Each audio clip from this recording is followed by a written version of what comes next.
Hey everyone, my name is Aoife and thank you so much for clicking on this video. Before you go forward, please like and subscribe and click on the notifications so you can know when new videos are being dropped. So from the title of today's video, we already know what we're gonna be talking about: why I chose to go to St. George's University. I'm making this video for those who might be interested in SGU and need maybe help making a pros and cons list, and maybe interested as to why other people chose to go to SGU. This is my personal pros and cons list. There are thousands of opinions out there, literally thousands, and at the end of the day, you have to be able to know that you're making your decision for yourself and feeling comfortable with it. So just to give a background story, I went to Georgia State University and I graduated with a neuroscience major in December of 2018. I took the MCAT August of 2018, and just to be frank, I didn't do that well. I felt that I had done the best I could to prepare. However, looking back after already going to medical school, I know that there were some things I could have done differently as far as my preparation, but at that point in time,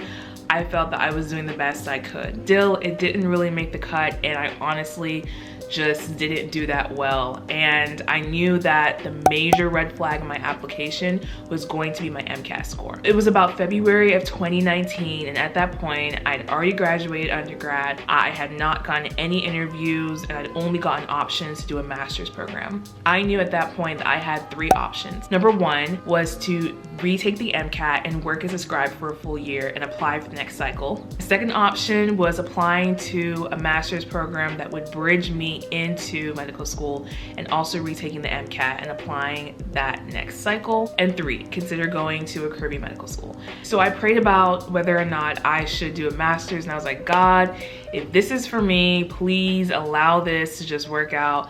And personally, I just did not feel God leading me in that direction.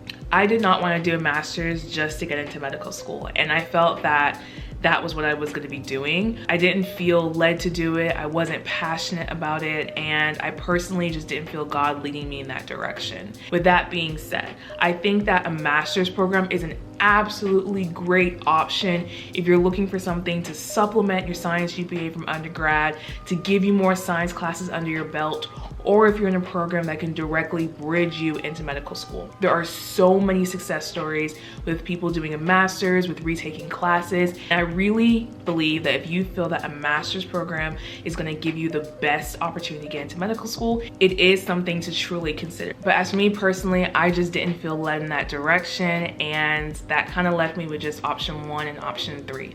Option one was simply working for a year and retaking the MCAT and applying the next cycle.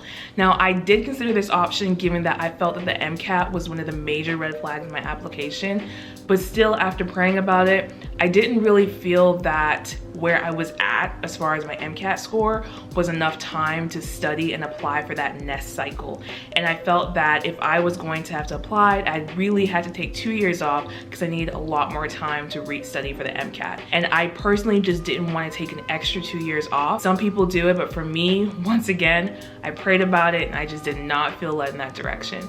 And that left me with my third option, which was applying to Caribbean medical schools. Now, prior to me actually going to a Caribbean medical school, I have heard horror stories about people going to Caribbean medical schools, and I knew that if this was a decision I was gonna make, I was going to have to do my research. And that's exactly what I did. I mean, I talked to nurses, I talked to doctors, I talked to people who went to St. George's, I talked to people who went to other Caribbean medical schools, I talked to residency directors, I talked to people who were practicing in the US who went to Caribbean medical school, I talked to advisors, I talked to mentors, I talked to pretty much anyone I could get in contact with that would give me the best advice about the decision I was making. After doing my research and hearing from other people in the medical field about the idea of going to a Caribbean medical school, I made a pros and cons list. So my number one pro as to why I chose St. George's was because I knew that St. George's was matching people into US medical residency positions. Make sure that you're attending a university that's matching students in places that you want to practice and in specialties that you want to practice.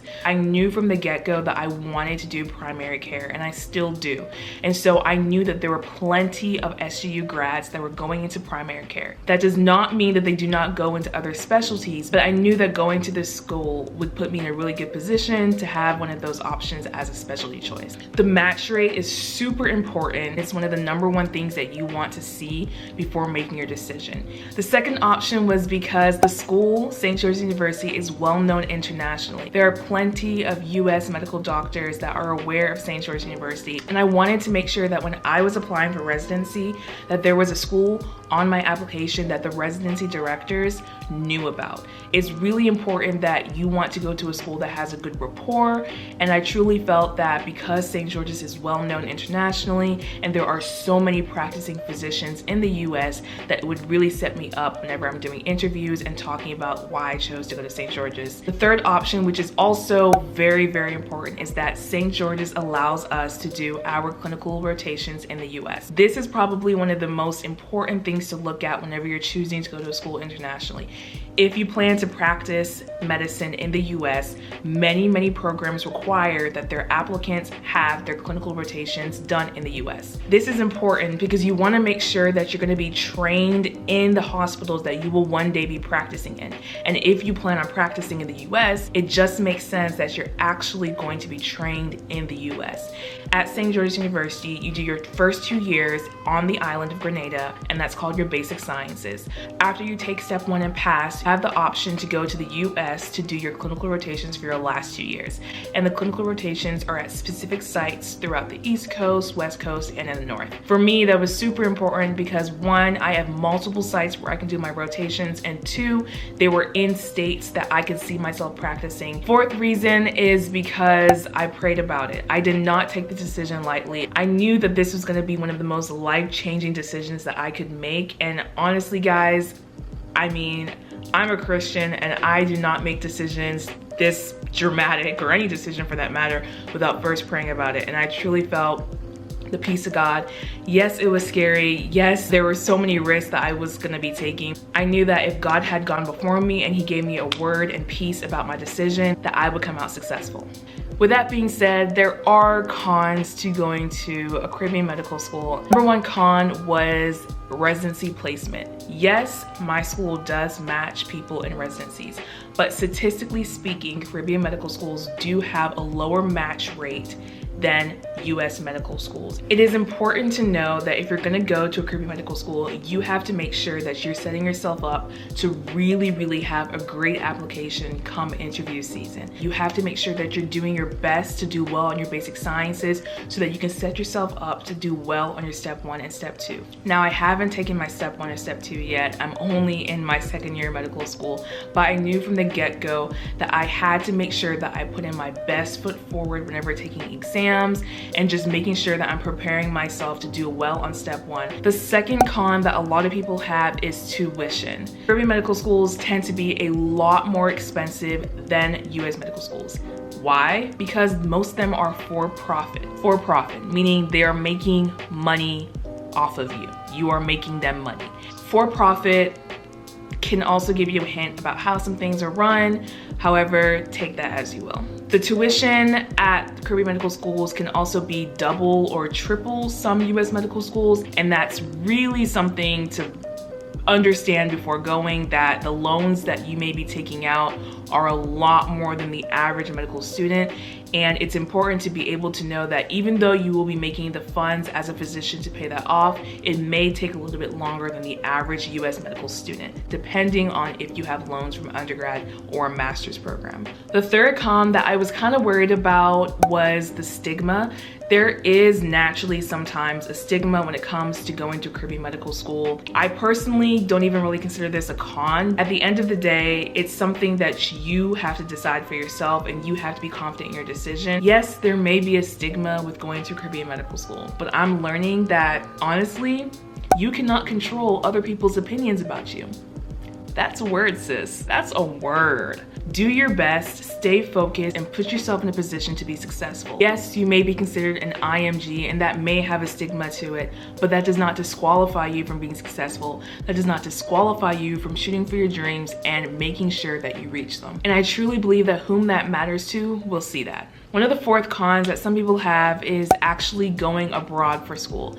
Medical school in itself is very stressful, and being abroad can just make it twice as stressful.